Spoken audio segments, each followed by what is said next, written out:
नमस्कार दोस्तों, स्वागत है आपका आपके अपने ही यूट्यूब चैनल लक्ष्य क्लासेस पर। रोज की तरह आज भी हम सामान्य हिंदी के कुछ महत्वपूर्ण प्रश्नों पर चर्चा करेंगे। आप सब लोग जल्दी से जल्दी जुड़ जाइए और सेशन को शेयर कर दीजिए।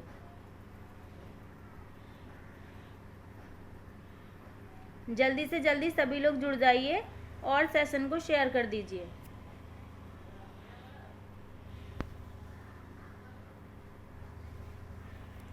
सभी लोगों तक सेशन पहुंचना चाहिए। ज़्यादा से ज़्यादा शेयर किया करो भाई। जल्दी से जुड़ जाओ और जल्दी से सेशन को शेयर करके आओ। चलिए विचार पढ़ लेते हैं। लाख दलदल हो पाँव जमाए रखिए, हाथ खाली ही सही ऊपर उठाए रखिए। कौन कहता है छलनी में पानी रुक नहीं सकता, बर्फ बनने तक हौसला बनाए रखिए। कितनी भी परेशानियां हों, अपने लक्ष्य पर जमे रहिए। आपके हाथ खाली हैं, यहाँ इसका मतलब है कि थोड़ा थोड़ा ही सही, कोई बात नहीं है, लेकिन पढ़ते रहिएगा। कौन कहता है छलनी में पानी रुक नहीं सकता, बर्फ बनने तक हौसला बनाए रखिए। मतलब यदि बर्फ बना के यदि पानी को छलनी में रोका जाए तो रुक जाता है, तो वैसे ही कौन कहता है आपको सफलता नहीं मिलेगी। अब कुछ टाइम धैर्य बना के रखिए, पढ़ते रहिए और धैर्य बना के रखिए, सफलता ज़रूर हासिल होगी। ठीक है। लाख दलदल हो पाँव जमाए रखिए, हाथ खाली ही सही ऊपर उठाए रखिए। कौन कहता है छलनी में पानी रुक नहीं सकता, बर्फ बनने तक हौसला बनाए रखिए। बस चलते हैं आज के प्रश्न पर। प्रश्न है हमारा, उसी तपस्वी से लंबे थे देवदार दो चार खड़े। दी हुई पंक्तियों में अलंकार है। अलंकार बताना है हमें, कौन सा अलंकार है इस पंक्तियों में। दी हुई पंक्तियों में अलंकार बताना है भाई। कौन सा रूपक है, प्रतीक है, उत्प्रेक्षा है, विभावना है, कौन सा अलंकार है ये आपको बताना है। जल्दी से कमेंट बॉक्स में आंसर दीजिएगा। सभी लोग सेशन को शेयर कर दो भाई, लाइक कर दीजिए। लाइक और शेयर जल्दी से सभी लोग कर दीजिए। चलिए आंसर ले लेते हैं अब। उसी तपस्वी से लंबे देवदार दो चार खड़े। यहाँ पे क्या हो रहा है, तपस्वी की तुलना देवदार के वृक्षों से की जा रही है। देवदार के वृक्षों से तपस्वी की तुलना की जा रही है। ठीक है। कभी आपने देखा है ऐसा, तपस्वी से लंबे देवदार के वृक्ष हो गए। तपस्वी इतने लंबे थे कि देवदार के वृक्ष उनकी बराबर लंबे हो गए। थोड़ा अजीब सा लग रहा है ना। कभी इंसान की तुलना वृक्षों से की गई है? वृक्षों की तो की जाती है। तपस्वी देवदार से लंबे हो गए, ऐसे होती तो अलग बात है, लेकिन यहाँ कह रहा है तपस्वी से लंबे देवदार के वृक्ष हो गए। देवदार के वृक्ष तो बहुत लंबे होते हैं। ये क्या है, प्राकृतिक तत्व को हमेशा उपमान माना जाता है और मानव जो होता है उसे उपमेय माना जाता है। यहाँ पर क्या है, उल्टा दिया हुआ है। प्राकृतिक तत्व को उपमेय माना गया है और मानव को उपमान माना गया है। इसलिए इसमें कौन सा होगा, बी ऑप्शन हमारा सही होगा, प्रतीक अलंकार होगा। ठीक है। यदि यहाँ पे ऑप्शन में उपमा दिया होता तो उपमा अलंकार बिल्कुल सही होता। क्यों सही होता, क्योंकि तुलना तो हो रही है ना, चाहे उल्टा बोल रहा हो या सीधा, लेकिन तुलना तो हो रही है ना। तपस्वी से लंबे देवदार दो चार खड़े, जब तुलना होती है तो वहाँ उपमा अलंकार होता है। यहाँ पे प्रतीप दिया हुआ है ऑप्शन में, तो प्रतीप बिल्कुल सही होगा, क्योंकि प्रतीप में क्या होता है, उल्टा दिया हुआ होता है, उपमा का उल्टा होता है। ठीक है। यहाँ पर प्रतीप है। उपमा में ये सीधा दिया होता, लेकिन प्रतीप है तो यहाँ पे ये उल्टा दिया हुआ है। ठीक है। इसलिए प्रतीप यहाँ पे ज़्यादा सही है। चलते हैं अगले प्रश्न पर। प्रश्न है हमारा, तुम यह काम मत करो वाक्य है। तुम यह काम मत करो वाक्य है। आज्ञावाचक, प्रश्नवाचक, विस्मयवाचक, निषेधवाचक। कौन सा वाक्य है, जल्दी से कमेंट बॉक्स में आंसर दीजिएगा। तुम यह काम मत करो, बहुत ही अच्छा प्रश्न है। जल्दी से कमेंट बॉक्स में आंसर दीजिए। आंसर क्या होगा इसका? चलिए आंसर ले लेते हैं। अच्छा प्रश्न है। तुम यह काम मत करो। तुम यह काम मत करो। पूछा है हमसे वाक्य कैसा है। बहुत बच्चे सोच रहे होंगे भाई आज्ञावाचक है, आज्ञा दी जा रही है, तुम यह काम मत करो। प्रश्नवाचक और विस्मयादि बोधक तो है नहीं, ये दोनों तो कट गए। ऑप्शन बी और सी हमारे ऑप्शन कट गए। ऑप्शन बचे हमारे दो, निषेधवाचक या आज्ञावाचक। तुम यह काम मत करो, ठीक है। यहाँ पे मत लगा हुआ है। यदि हम आज्ञा दे रहे होते तो हम ये थोड़ी ना कहते तुम यह काम मत करो। हम तो बहुत रौब से भी कह सकते थे बंद करो इसको। या तुम, यदि हमें करने के लिए कहता होता तो ऐसे कहते तुम करो ये काम। या यदि हम मना कर रहे होते और आज्ञा देना है हमें तो ऐसे करेंगे बंद करो भाई इसको। लेकिन यहाँ पे हमने मत लगाया है तो ये हो गया निषेधवाचक वाक्य। ना, मत और नहीं। ना, मत और नहीं, ये कहाँ लगते हैं? निषेधवाचक वाक्य में लगते हैं, ठीक है। डी ऑप्शन हमारा सही है। हिंदी का पहला दैनिक समाचार पत्र कौन सा है? कौन सा था? हिंदी का पहला दैनिक समाचार पत्र कौन सा था, ये आपको बताना है। जल्दी से कमेंट बॉक्स में आंसर दो। हिंदी का पहला दैनिक समाचार पत्र कौन सा था? बंगदर्शन, समाचार सुधावर्षण, उदंड मार्तंड या भारत मित्र? जल्दी से कमेंट बॉक्स में आंसर दीजिएगा। बहुत अच्छा प्रश्न है। प्रश्न पे बस थोड़ा सा ध्यान देना है, प्रश्न सही हो जाएगा। लेकिन ध्यान नहीं दोगे तो प्रश्न गलत हो जाएगा। चलिए, प्रश्न पूछ रहा है हमसे पहला दैनिक समाचार पत्र, ठीक है। दैनिक समाचार पत्र बंगदर्शन नहीं है। यदि आप ये सोच रहे हो कि उतंड मार्तंड होगा तो ये नहीं होगा। क्यों नहीं होगा? क्योंकि साप्ताहिक है। यदि ये होता कि हिंदी का पहला समाचार पत्र कौन सा है तो हम लगा देते उदंड मार्तंड, या हिंदी का साप्ताहिक समाचार पत्र कौन सा है तो भी हम सी वाले ऑप्शन को लगा देते। लेकिन यहाँ पे हमसे प्रश्न ने पूछा हिंदी का पहला दैनिक समाचार पत्र कौन सा था। दैनिक कौन सा था भाई? बी ऑप्शन हमारा सही है, समाचार सुधावर्षण। ये हिंदी का पहला दैनिक समाचार पत्र था। इसके रचनाकार कौन है? श्याम सुंदर सेन, ठीक है। श्याम सुंदर सेन है। कलकत्ता से इसका प्रकाशन हुआ है, ठीक है। कलकत्ता से प्रकाशन हुआ है। श्याम सुंदर दास इसके लेखक हैं। समाचार सुधावर्षण। चलिए चलते हैं अगले प्रश्न पर। प्रश्न है हमारा मीराबाई के गुरु कौन थे? सूरदास थे, रैदास थे, मलुकदास थे या कबीरदास थे? जल्दी से कमेंट बॉक्स में आंसर दीजिए। मीराबाई के गुरु कौन थे? सूरदास, रैदास, मलुकदास, कबीरदास? बहुत अच्छा प्रश्न है और बहुत ही आसान भी है। जल्दी से कमेंट बॉक्स में आंसर दीजिएगा। ऐसे प्रश्नों का तो फटाफट से आंसर दे दीजिएगा।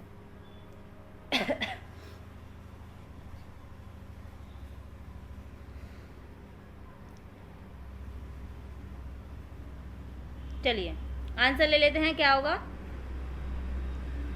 बी ऑप्शन सही होगा, रैदास। चलते हैं अगले प्रश्न पर। मीराबाई के गुरु का नाम रैदास है।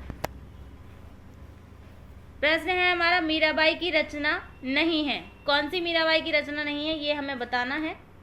प्रेम वाटिका, रुक्मणी मंगल, नरसी मेहता की हुंडी, नरसी जी का मायरा? कौन सी रचना ऐसी है जो मीराबाई की नहीं है ये हमें बताना है। बहुत ही अच्छा प्रश्न है। जल्दी से कमेंट बॉक्स में आंसर दीजिएगा। कौन सी मीराबाई की नहीं है?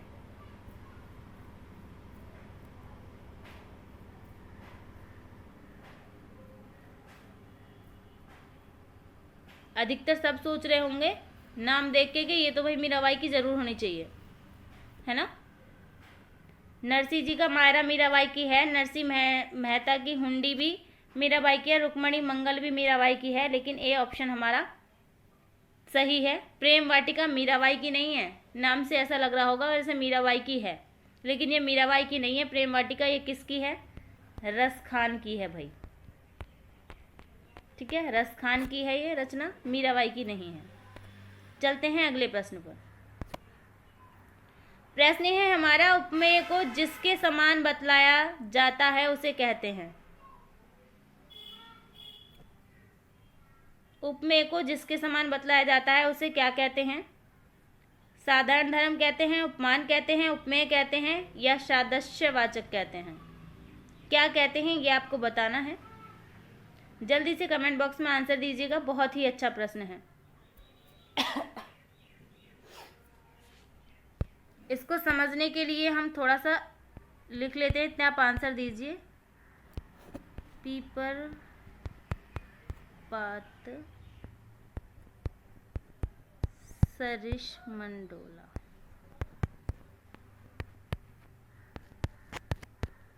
ठीक है। चलिए अब हम इसको थोड़ा सा समझ लेते हैं। पीपल के पत्ते की तरह मेरा मंडोला, इसका ये अर्थ है। इसी के माध्यम से हम इसको समझेंगे। पीपल पात, इसमें पीपल पात क्या है? ये उपमान है, ठीक है। प्राकृतिक चीज़ें क्या होती हैं? उपमान होती हैं। मन क्या है? मानव का है, तो ये उपमेय है, ठीक है। मन उपमेय है और पीपल पात, पीपल के पत्ते उपमान हैं। सरिस क्या है? यहाँ पे समान के लिए लगाया गया है, सरिस के समान, पीपल के पत्ते के समान, ठीक है। साधारण धर्म कौन सा है? डोला। डोला इसमें क्या है?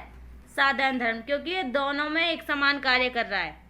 पीपल के पत्ते के लिए भी डोला बोल रहा है और मन के लिए भी। पीपल के पत्ते भी जैसे हिलते हैं वैसे ही मन इधर उधर चंचल होता है ना मन, तो ये डोला दोनों को एक समान बता रहा है, ठीक है।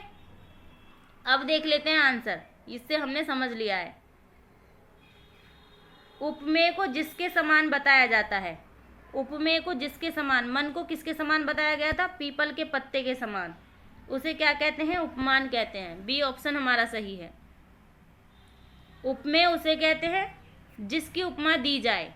सादृश्यवाचक का मतलब होता है एक समान, ठीक है। बी ऑप्शन सही है। आशा करती हूँ अच्छे से समझ में आया होगा। आगे से कोई ऐसा प्रश्न आ जाए तो आप आंसर आराम से कर देंगे। चलिए चलते हैं अगले प्रश्न पर।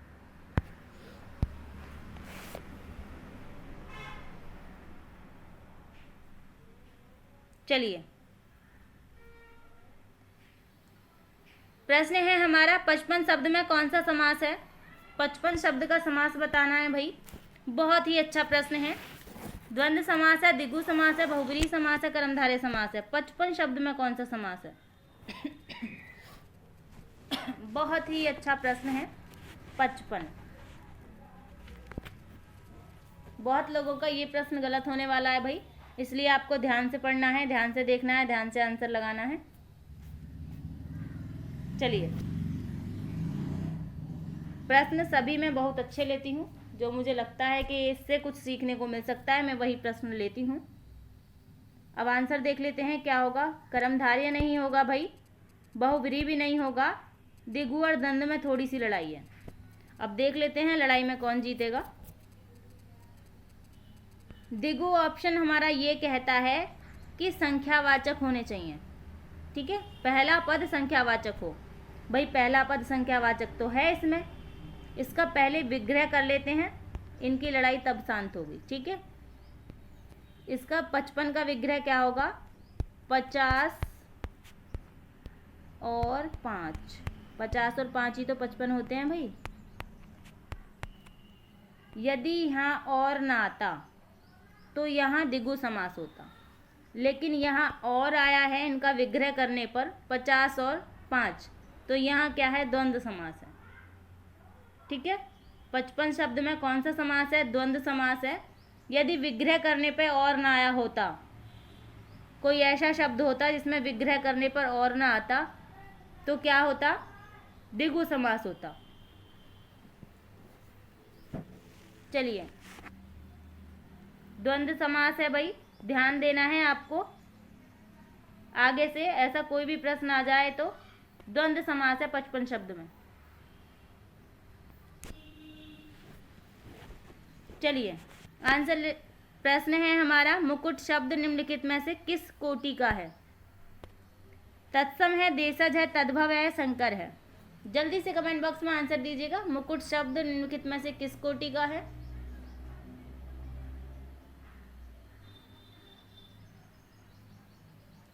जल्दी से आंसर दीजिएगा, क्या होगा इसका आंसर? चलिए आंसर ले लेते हैं। संकर शब्द क्या होते हैं? वे शब्द होते हैं जो दो भाषाओं के शब्दों से मिलकर बनते हैं, उन्हें संकर कहते हैं। जैसे रेलगाड़ी, रेल प्लस गाड़ी, इसमें रेल इंग्लिश का है और गाड़ी हिंदी का है, ठीक है। तद्भव क्या होता है? जो हिंदी के शब्द होते हैं, संस्कृत से हिंदी में आ गए हैं, वो तद्भव होते हैं। देशज क्या होते हैं? जिनकी उत्पत्ति का पता ही नहीं होता है, हम खुद ब खुद उन शब्दों को बना लेते हैं अपने बोलने के तरीके से, मातृभाषा के अनुसार, ठीक है, उन्हें कहते हैं देशज। तत्सम शब्द वो होते हैं जो संस्कृत के ज्यों का त्यों प्रयोग करते हैं हम। तो मुकुट हमारा संस्कृत का शब्द है, इसे हम हिंदी में ज्यों का त्यों प्रयोग करते हैं, तत्सम। मुकुट तत्सम शब्द है। यदि इसका तद्भव देखें हम मुकुट का, तो मोर होता है भाई, ठीक है, इसका तत्सम शब्द मोर होता है। मोर पिकॉक वाला मोर नहीं होता भाई, जो सिर पे बांधने वाला मोर होता है वो होता है, जब शादी के वक्त दूल्हा बांध के जाता है वो वाला मोर होता है, ठीक है। आशा करती हूँ समझ में आ गया होगा, ठीक है। चलते हैं अगले प्रश्न पर। प्रश्न है हमारा, निम्न में से कौन सा वाक्य शुद्ध है? राम ने भरपेट मिठाई खाई, राम ने पेट भर के मिठाई खाई, राम ने भरपेट मिठाई खाई, इनमें से सभी शुद्ध हैं। जल्दी से कमेंट बॉक्स में आंसर दीजिए, कौन सा शुद्ध है?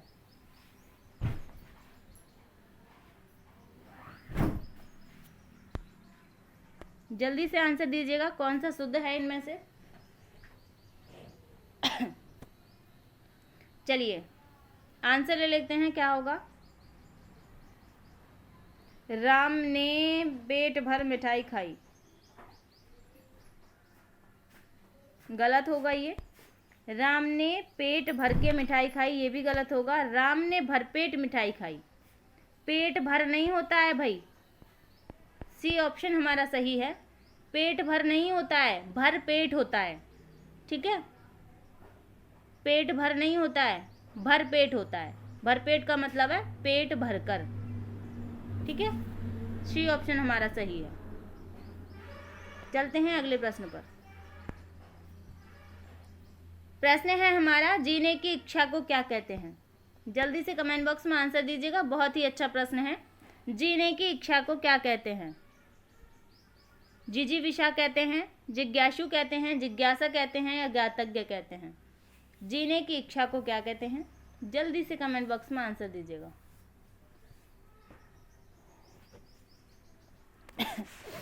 चलिए आंसर ले लेते हैं, क्या होगा? जीने की, बहुत ही आसान प्रश्न है ये तो, सबका आंसर सही है। जिजीविषा, जिजीविषा जीने की इच्छा को कहते हैं भाई।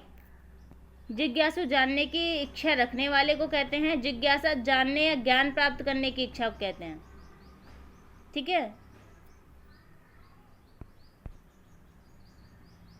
जिज्ञासा मन में उठने वाला एक भाव है, जिज्ञासु एक इंसान है, ठीक है। जिज्ञासु जानने की इच्छा रखने वाला है और जिज्ञासा मन में उठने वाला एक भाव है। किसी चीज़ को जानने की इच्छा, मन में भाव उठ रहा है, उसे जिज्ञासा कहते हैं। लेकिन जिज्ञासु किसी इंसान के बारे में है जो जानने की इच्छा रखता है, दोनों में अंतर है, ठीक है। चलते हैं अगले प्रश्न पर। प्रश्न है, दाता शब्द का स्त्रीलिंग शब्द क्या होगा?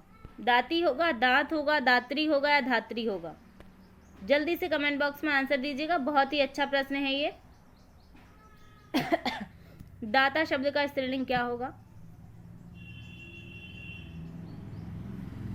बहुत ही अच्छा प्रश्न है और सभी का आंसर इसका सही भी आना चाहिए भाई। चलिए, दाती नहीं होगा, दांत नहीं होगा, धात्री भी नहीं होगा, सी ऑप्शन हमारा सही है, दात्री, देने वाली। दाता का मतलब है देने वाला और दात्री का मतलब है देने वाली। यदि कभी पुल्लिंग शब्द दिया हुआ हो और उसमें ता लगा हुआ हो और आपसे बोले कि इसका स्त्रीलिंग बनाना है, तो आपको कुछ नहीं करना, बस स्त्री लगा देना है। ठीक है, स्त्रीलिंग बन जाएगा। ठीक है, ता की जगह पे त्री लगा देंगे तो स्त्रीलिंग बन जाएगा। धात्री, कुछ लोग कंफ्यूज धात्री में हो जाते हैं। धात्री किसे कहते हैं? धात्री के दो मीनिंग होते हैं। युद्ध के लिए एक तो अस्त्र शस्त्रों से सजे हुए सैनिक को भी धात्री कहते हैं, और एक दूध पिलाने वाली दाई को भी धात्री कहते हैं। ठीक है, माँ का पर्यायवाची है वैसे धात्री। दूध पिलाने वाली माँ को भी, जो दाई होती है, उसे भी धात्री कहते हैं। चलिए चलते हैं अगले प्रश्न पर। प्रश्न है हमारा, निम्न में से एक वाक्य अशुद्ध है। कौन सा वाक्य अशुद्ध है ये हमें बताना है। निम्नलिखित में से एक वाक्य अशुद्ध है हमारा, कौन सा है? इस बात का स्पष्टीकरण करना आवश्यक है। प्याज तीखा होता है, आप इतनी देर में क्यों आए? प्रत्येक श्रमिक को 2 रुपये मिले। कौन सा अशुद्ध है ये हमें बताना है। व्याकरण की दृष्टि से अशुद्ध कौन सा है भाई?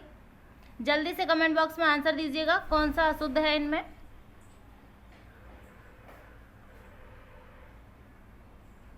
अच्छा प्रश्न है और एग्जाम में आया हुआ है भाई, पीसीएस एग्जाम में आया हुआ प्रश्न है ये। चलिए आंसर ले लेते हैं, क्या होगा आंसर इसका। प्रत्येक श्रमिक को 2 रुपये मिले, ये बिल्कुल सही है। आप इतनी देर में क्यों आए, ये भी बिल्कुल सही है। प्याज तीखा होता है, ये भी बिल्कुल सही है। ऑप्शन नंबर ए हमारा गलत है। इस बात का स्पष्टीकरण करना आवश्यक है। ऐसे नहीं होगा, कैसे होगा? ये करना गलत है, यहाँ पे इस बात का स्पष्टीकरण आवश्यक है, ऐसे होना चाहिए था। ठीक है, ए ऑप्शन हमारा सही है। चलिए चलते हैं अगले प्रश्न पर।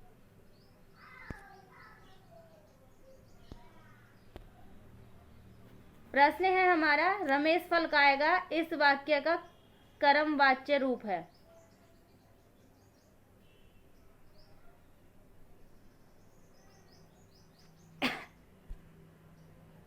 रमेश फल खाएगा, इस वाक्य का कर्मवाच्य रूप है। जल्दी से कमेंट बॉक्स में आंसर दीजिएगा। रमेश फल खाएगा, इस वाक्य का कर्मवाच्य रूप क्या होगा? रमेश फल खाता है, रमेश से फल खाया जाएगा, रमेश से फल खाई जाती है, रमेश फल खाया। क्या होगा आंसर? जल्दी से कमेंट बॉक्स में आंसर दीजिएगा। कर्मवाच्य हमें बनाना है।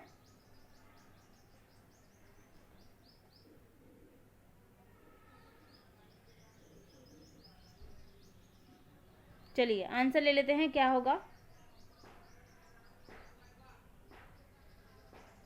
बी ऑप्शन ही हमारा सही होगा। रमेश से फल खाया जाएगा, रमेश से फल खाया जाएगा, ये इसका कर्मवाच्य होगा। रमेश फल खाएगा, ठीक है, इसका कर्मवाच्य क्या होगा? रमेश से फल खाया जाएगा। आशा करती हूँ समझ में आ गया होगा। भाई इस प्रश्न में एक थोड़ा सा मिस्टेक है, इस बात का स्पष्टीकरण करना आवश्यक है। इसमें ये करना नहीं होगा, इसे भी काट लेना। ठीक है, इन दोनों वाक्यों में थोड़ी थोड़ी मिस्टेक हो गई है।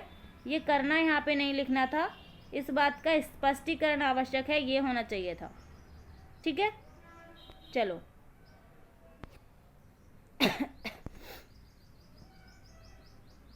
प्रश्न है हमारा, सर्वनामिक विशेषण। सर्वनामिक विशेषण कौन सा है ये बताना है। सर्वनाम के बाद आते हैं, क्रिया के बाद आते हैं, संज्ञा के पहले आते हैं, संज्ञा के बाद आते हैं। भाई आटे नहीं है, आटे बाटे दही चटाके नहीं है, आते हैं। ठीक है, संज्ञा के बाद आते हैं।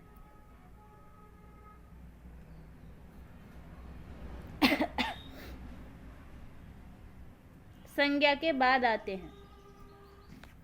जल्दी से कमेंट बॉक्स में आंसर दीजिएगा, क्या होगा। बहुत ही अच्छा प्रश्न है ये। आंसर ले लेते हैं पहले। सर्वनामिक विशेषण कौन से होते हैं, थोड़ा सा इसके बारे में जान लेते हैं। ऐसे सर्वनाम शब्द जो संज्ञा से पहले लगाकर उस संज्ञा शब्द की विशेषता की तरह विशेषता बताते हैं। विशेषता की तरह विशेषता बताते हैं भाई, उन्हें कहते हैं सर्वनामिक विशेषण। कैसे बताते हैं, अब मैं एक बार बता देती हूँ आपको। उन पेन को, एक मिनट, उस पेन को यहाँ रख दो। ठीक है, उस क्या है, उस पेन को यहाँ रख दो, इसमें उस क्या है, ये सर्वनामिक विशेषण है। क्रिया से कब लग रहा है, पहले लग रहा है संज्ञा से, संज्ञा से पहले आ रहा है, ये संज्ञा से पहले आते हैं सर्वनामिक विशेषण। क्या कर रहा है, विशेषता की तरह विशेषता बता रहा है, उस पेन को यहाँ रख दो। ठीक है, उस पेन की तरफ संकेत कर रहा है, ये संज्ञा से पहले आते हैं सर्वनामिक विशेषण। आशा करती हूँ समझ में आ गया होगा। प्रश्न है हमारा, निम्नलिखित में से कौन सा शब्द हिंदी के विराम चिन्हों की कोटि में नहीं आता। हिंदी के विराम चिन्हों की कोटि में क्या है जो नहीं आता, कोष्टक नहीं आता, हंस पद नहीं आता, अर्ध विराम नहीं आता, या युद्ध विराम नहीं आता। जल्दी से कमेंट बॉक्स में आंसर दीजिएगा, कौन सा है ऐसा जो हिंदी के विराम चिन्हों में नहीं आता। प्रश्न अच्छा है भाई,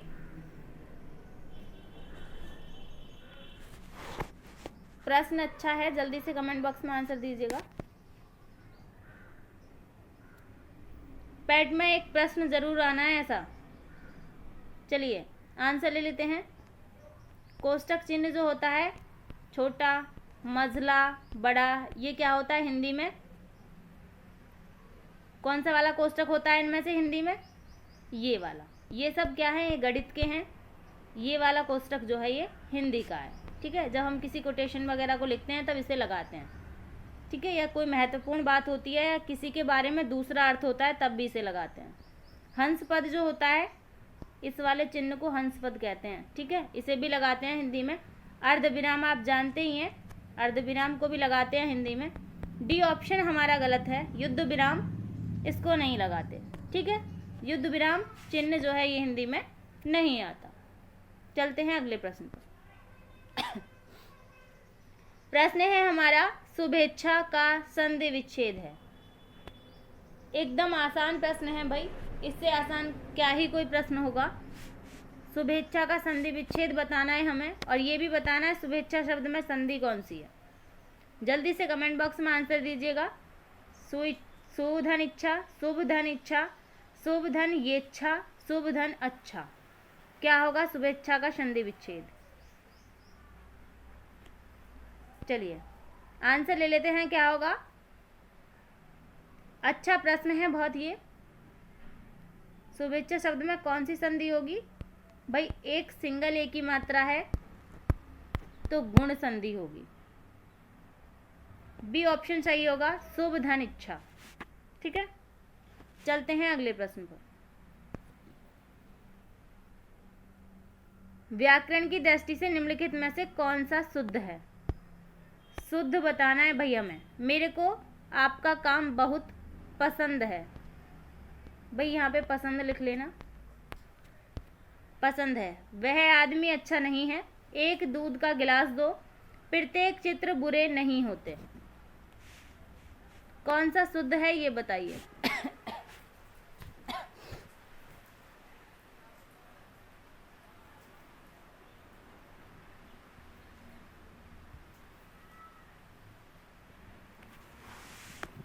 चलिए आंसर ले लेते हैं, क्या होगा।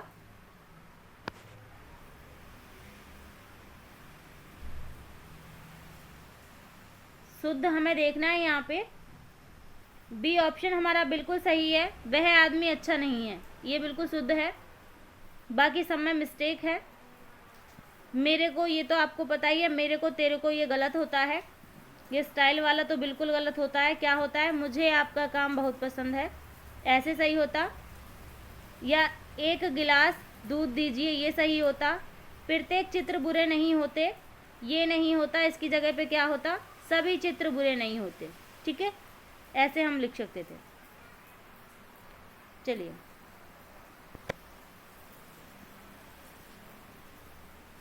प्रश्न है हमारा, व्याकरण की दृष्टि से निम्नलिखित में से कौन सा वाक्य अशुद्ध है। कृपया आप ही बताइए। बंदूक एक बहुत ही उपयोगी शस्त्र है, पुलाव बहुत लजीज है, उसके प्राण प्रखोरू उड़ गए। कौन सा अशुद्ध है ये बताना है आपको। जल्दी से कमेंट बॉक्स में आंसर दीजिएगा।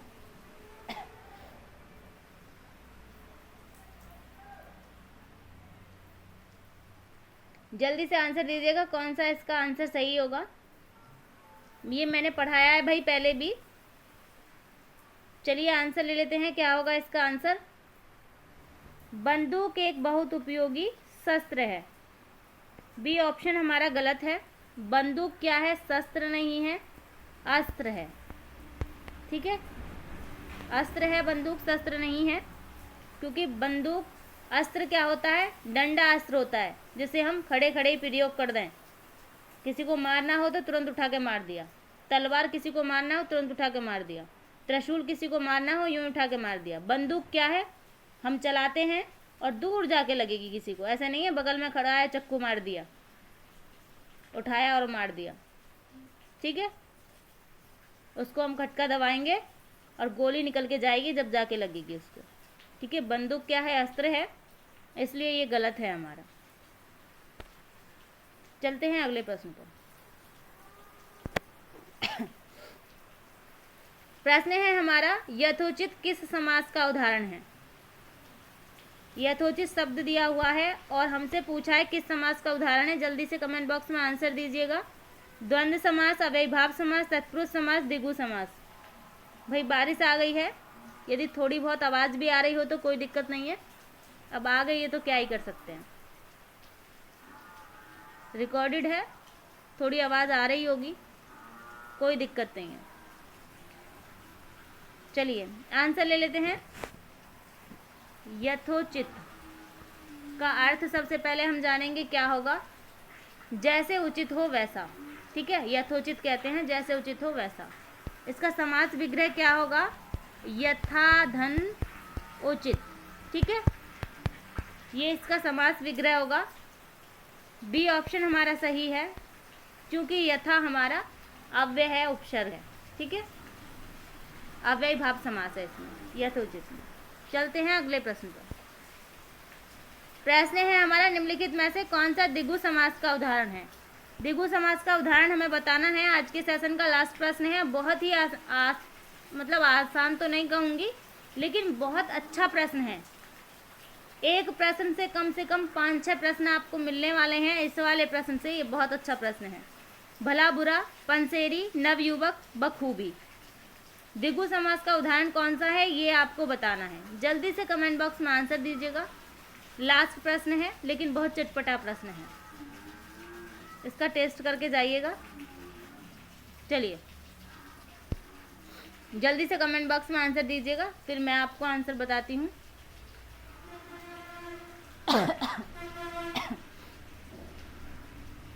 चलिए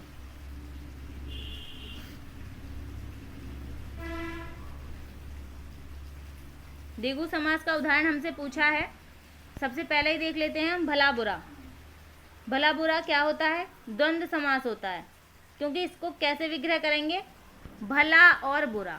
ठीक है, और आ गया बीच में, क्या हो गया, द्वंद्व समास हो गया। दूसरा ऑप्शन क्या है हमारा, पंसेरी। देसी लोग जो होंगे उन्हें तो भाई पता होगा पंसेरी किसे कहते हैं। वैसे तो यहाँ विदेशी कोई नहीं है, सभी को पता होगा। 5 शेरों का समाहार। शेर किसे कहते हैं, यहाँ किलो को शेर कहते हैं। ठीक है, आपके घर में भी होगा, तोलने का जो होता है पंसेरा, 5 किलो का बट्टा उसे पंसेरा कहते हैं। ठीक है, 5 किलो के बट्टे को पंसेरा कहते हैं। 5 शेरों का समाहार मतलब 5 किलो जिसमें वजन हो उसे पंसेरी कहते हैं।